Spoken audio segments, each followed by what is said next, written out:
Natapatan ng matinding bugbugan ang panalo ng Detroit Pistons kontra Charlotte Hornets matapos sumiklab ang gulo sa kalagitnaan ng third quarter ng kanilang laro nitong Martes.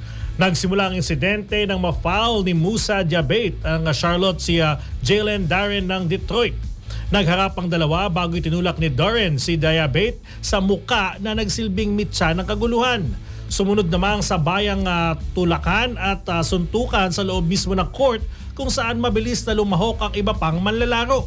Makalipas ang ilang minutong pagkakaantala, pinatalsik ng mga opisyal sina Duren at Isaiah Stewart ng Pistons kasama sina Diabate at Miles Bridge ng Hornets.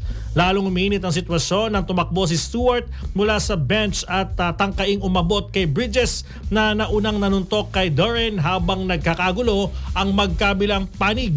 Pero hindi pa roon nagtatapos ang tensyon dahil matapos ding mapatalsik si Hornets head coach Charles Lee sa fourth quarter dahil sa matinding protesta sa isang foul call na kinailangan awati ng kapwa niya coaches bago ilabas ng court.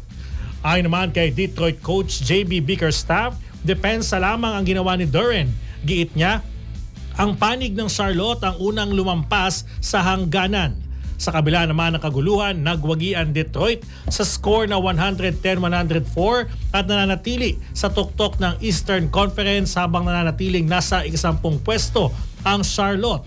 Ngunit bugbugan ang isang naging sentro ng usapan matapos ang laro.